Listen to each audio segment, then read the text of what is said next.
in Arizona. And you know how a person is in the land where they were born and raised. These there a man with soul so dead, who never to himself has said, "This is my own, my native land." I was born at the old Silver King mine in a day after Christmas, 1885, and to a big family. I was about the sixth born there, and the rain and snow was coming down terrible, but in a little bit of an old house. But I'm 85 years old, and I'm still here, even if I didn't have everything just so. And my father was a foreman at one time in the old Silver King mine, and my brother was when he was about 12, 14 years old, he was the pick boy. He had to go down and bring up the sharpened tools and bring the sharpened tools down and bring the others up. And we lived way up in the dugout in the hill. And when I was about 6 months old, my mother put me out. She put a pie out to cool on a little back porch, and she put me out. And of course, it was way up in a place was cut out in the mountains. And she heard some noise, and when she went out to look, why, there was one of the peck areas, or what are they now? I can't remember. Javelina. And it was eating up the pie. Otherwise, she said, it would have got me. So we have one little brother up buried in the little old cemetery in the Silver King. And my godmother and godfather run the big hotel there. There was about 300, 400, 500 men who eat at the big hotel. And I used to like to go down there and sit in the swing that was out on the porch for me. Some man had put it up. And as they come in and out from eating their dinner at night, they'd all have to stop and give me a push there. And then the silver when silver went down, why, my father left and went down further to Goldfield, under the Superstition Mountains. But of course we were still there. And I remember my mother there with 5 children at night, put us to bed, but she didn't go to bed because underneath us was the Apaches for the night. But they didn't see him. The next morning they all went on through up over the ridge of the mountain and up toward the 4 Peaks, and they didn't bother us at all. There were only about 12 people then in the town. And then that Christmas, it stormed so that we were down to the last. We all had a couple of cans of corned beef, and the last flour. My mother made bread for us all. And that's what we had for the last Christmas. I would be 8 the next day. And the Lobbs lived over there too. And my father and George Lobb were about, I think, the first ones that ever went over to Superior, where the Superior is now, and located some mines. But as I say, there was such a big family, my father had to go on down to work to Goldfield, and George Lobb, Sr., he kept the mine place, and afterwards, of course, sold out to the Superior. And there were quite a few of them. I used to, when I was a little kid, I used to go up to the bilk, and we'd take a hide up there and roll down the mountains And then there's two fellas there, and they said they were cattle thieves, but I don't know. I used to play with their niece, and they had bloodhounds that would go out, you know, and hunt the lions and bring them in. And we used to have more fun playing with them bloodhounds than anything else. And then way up over the mountain, Stillman's Grade was a little valley where it was full of walnuts, and that is the wild ones, I guess. But anyhow, they were walnuts, and we used to go over there and have picnics and everything like that. So it was, and then they had the Mrs. Ennis had the big corral, high fence, and we used to get up on the fence there and watch them rope and, you know, practice for the rodeo. And it had the only well in town there at that time after everything went down, and we all had to get our water out of the well in the big corral. And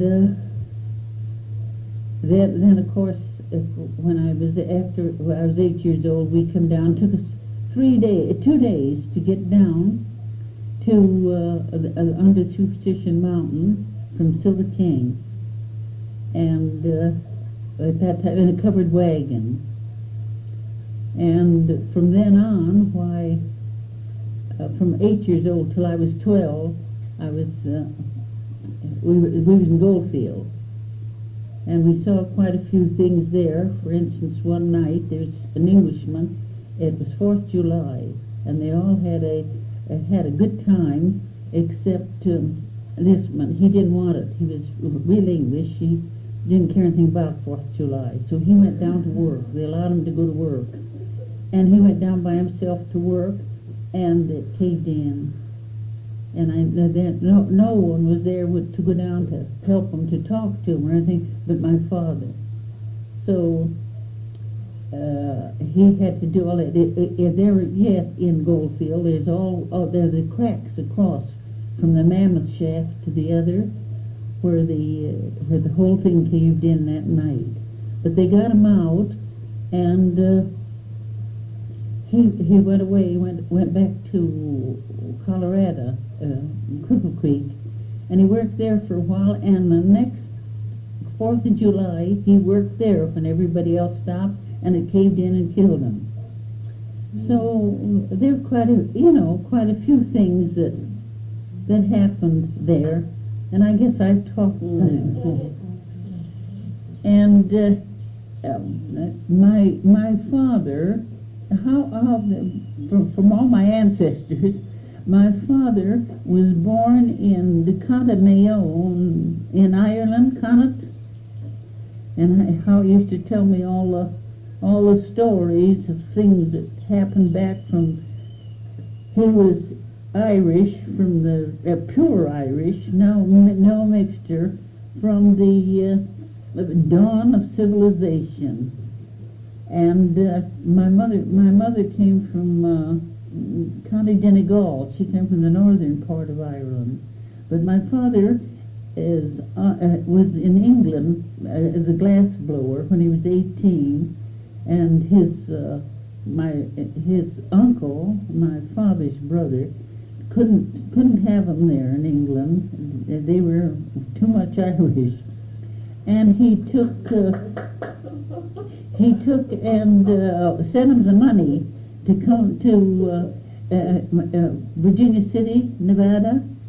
My father's uncle, he was the one that sent for him, was run a boarding house or a rooming house for the miners there. And so my father came over, I guess, in steerage, and then when he got to New York, he came straight across to the railroad to Nevada, Virginia City, and he went to work there. First he came to San Francisco to his sister. His sister had two sisters there that had been married and in the United States for quite a few years. And then he went on up to Virginia City to Nevada and worked up there. So then he came down to visit his people, and they were all they went to church over to the old St. Mary's. I think it's burnt down, has been burnt down twice or something. It's about in Chinatown, San Francisco now. And his sisters introduced him to my mother. My mother, of course, went to church there too. And they were married, and after a while he come back down. They were married, and he took her on up to Virginia City with them. But of course, to go back to it, my mother came over, not when my father did. Her sister from Philadelphia sent her the money. She came over to Philadelphia and was a children's nurse. And she was 16 until she was 18.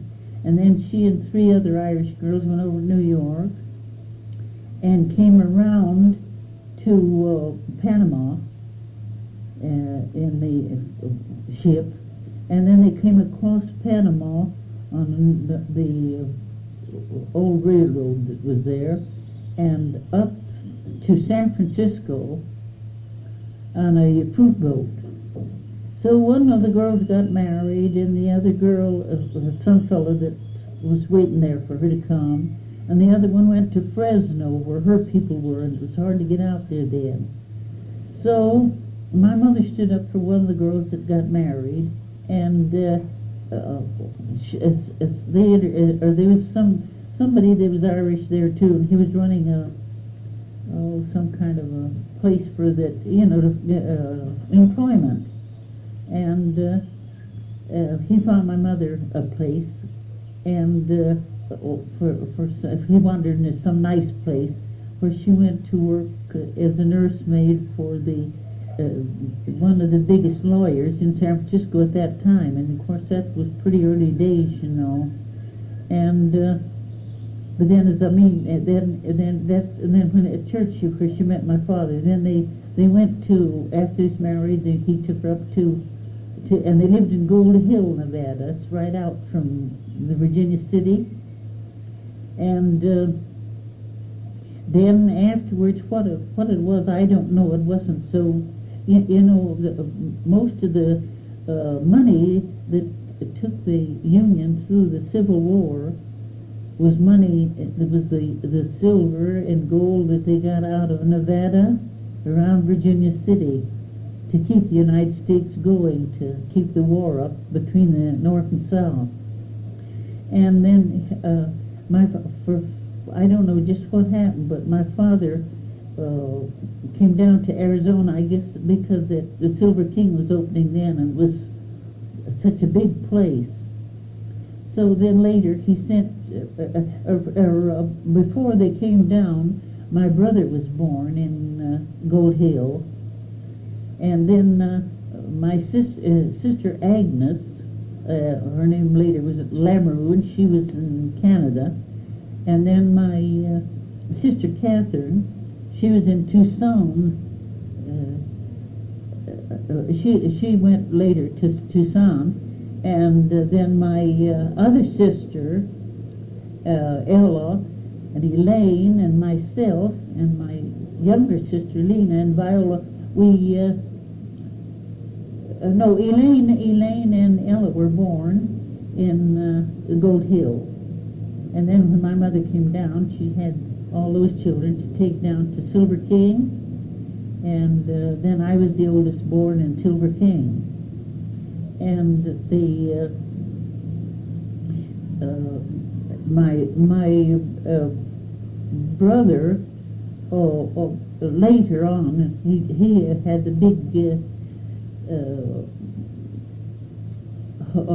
wholesale liquor house in Casa Grande, and my second sister, they sent her to San Francisco, my father and mother, because they wanted her to get education and she was the oldest girl. And she lived with my father's sister there in San Francisco, and she met this, there was a lawyer there, Lamoureux, from Canada. And she married him and went home to Canada.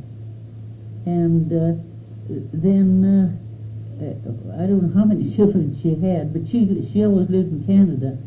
And then my sister, Catherine Drew, she married Drew in Tucson, and they had two children. And I believe one of them, I don't know about the daughter now, but the son, I believe, is works for the bank in Los Angeles. Yes, in Los Angeles. And then my other sister, Ella, and Elaine, my second sister Elaine J. We all, when we come down to Phoenix, and down here, and we were all working. I went to school. Well, first I was going to school there yet, the public school in Phoenix, and then when my father died, well, then I went to work for the Phoenix Water Company and Railway as stenographer. And my sister Ella, she was in Fiblett's big market in Phoenix, and Ella married. She met her husband, Mr. Will Voida.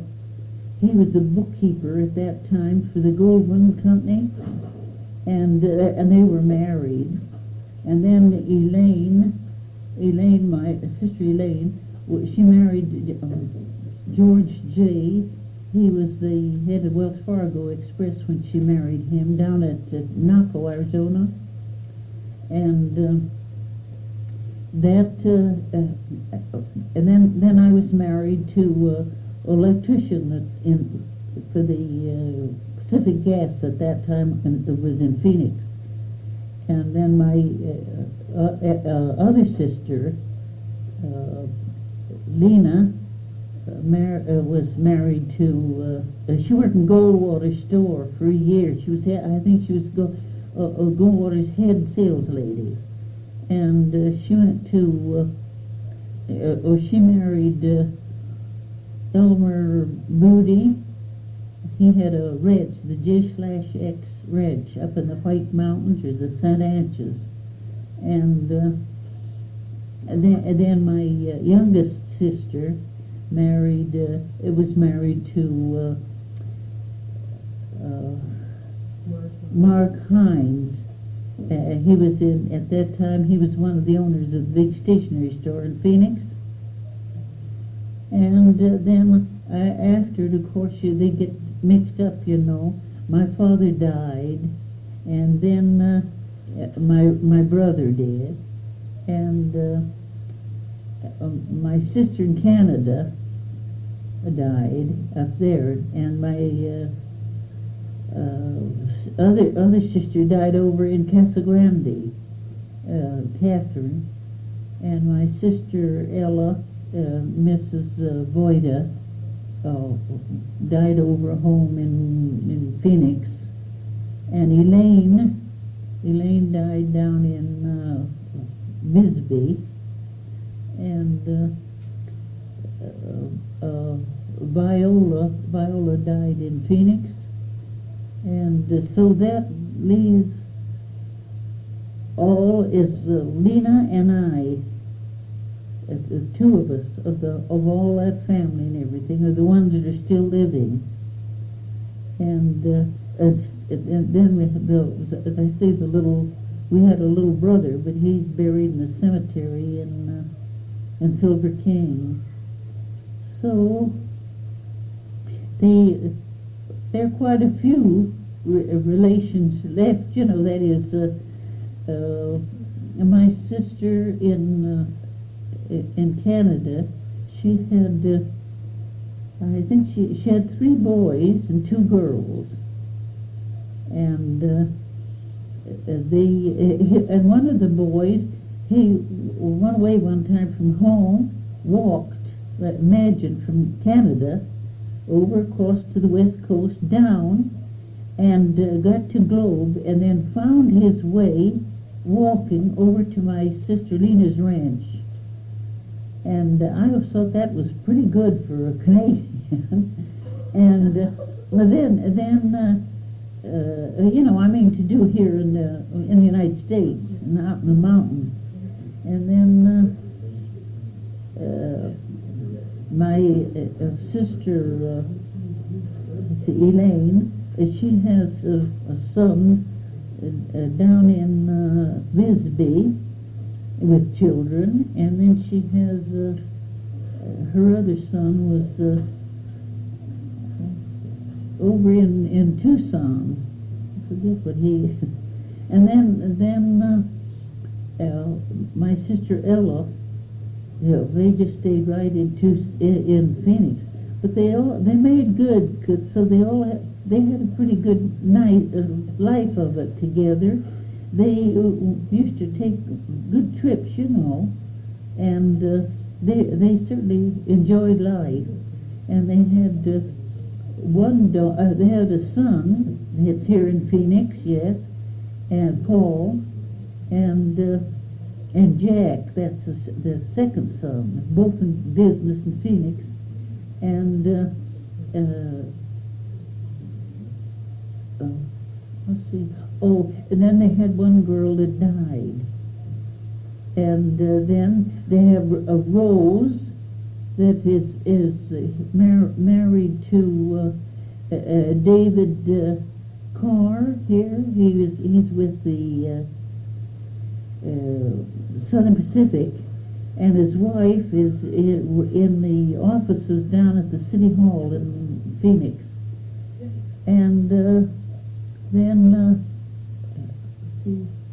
Oh, and then Viola is married, and they have they have 4 children. And the Rose and Dave, they have one boy that they're very proud of, that is with the Green Berets in North Carolina right now, and he's climbing up very fast in the Green Berets. And then they have Jack here, as I say, and they have the two daughters that are both married here in Phoenix, and the other little girl, Colleen, home with them. And let's see. Oh, and then myself, I've been in California for about 35, 40 years, and my children are all married and living in California. And then my sister Lena, she is she never had any children, and so she lives alone here, but she's still in Arizona. And Jack has let's see, I don't know how many children. How many? How many? 9. No. Oh, and then Jack,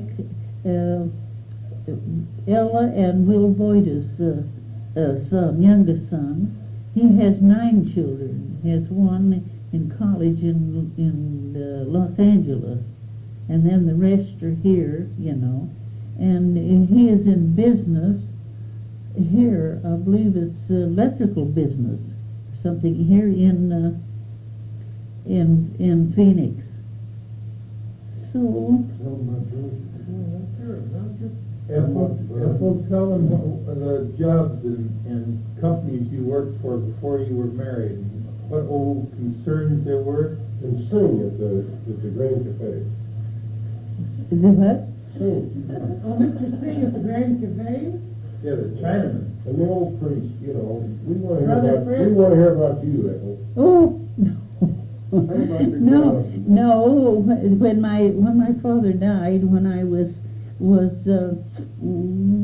15, going on 16, well then this old friend of the family, friend of my father's, he had when they went the Klondike Rush, he made a fortune up on Copper River.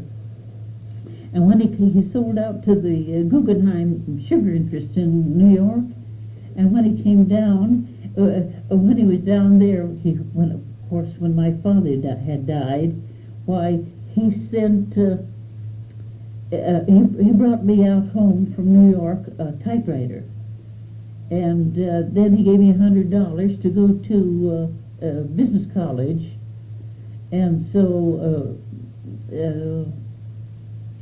Then afterwards, I went for so many months to business college, and then I went to work for the Street Railway Company, Phoenix Street Railway Company, and Phoenix Water Company, which was owned by what's his name? Oh dear. Pacific Gas. No. Anyhow, he was a big businessman of Los Angeles, and his son was the he sent him down as superintendent of the Street Railway Company, and Harry Heap was the superintendent of the water company. So I worked for both, one and then the other. When I was 16 years old, I was 17, and then I remember I was very proud of one month, I think it was the month of August, that the bookkeeper, Mr. Mitchell, had appendicitis, and of course in those days it was awful. So he was in St. Joseph's Hospital, and Harry Heap had gone somewhere. He took his wife to California and his little boy so they'd be out of the heat. And the other one, his superintendent of the of the Street Railway, he went with a bunch that he'd gone to college with in California up on Kern River, so you couldn't get a hold of them then. And there I was with about 30 street railway men, motormen, you know, and conductors on the street railway, and all the water force. And of course, like it used to happen every summer in Phoenix, Arizona, we had such awful storm, electric storm, and of course out went the Salt River, and the bridge went out, as usual on every summer. And there we were without oil to run the street railway and the water company. So, and there I was, you know, just trying to run the office. So it was up to me, and I don't think I was 17 then. I had to send a telegram to, and the oil at that time came from California up at Bakersfield. So I had them send two carloads of oil, and then when they got it, so they could get it across, and then when it got there, why, then there was something that I had never figured on, because I never took care of that. The bookkeeper did that, was demurrage on the oil. We had to get it off from the Southern Pacific right away. So then I had to go out and get two big, a Mexican to help me there that used to work for us, and they had two big tanks and 4 mules to each one to haul all that oil up to the water company on 9th Street, where the old water company used to be. I don't know where it is now, but where we kept the oil, and so everything went along all right until the bookkeeper, Mr. Mitchell, could come back. So I always thought that was pretty good for some kid to do that. I'm patting myself. And so now I'm down visiting all the clan here that's still here in Phoenix. And then I'll have to go home because all mine now are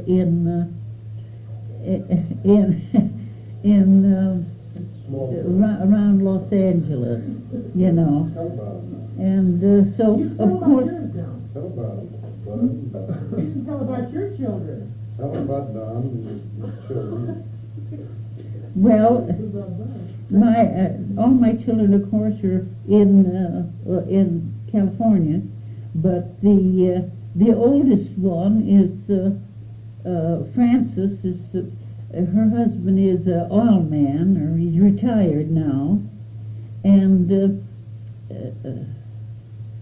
Francis and Barbara is in Las Vegas, and see who.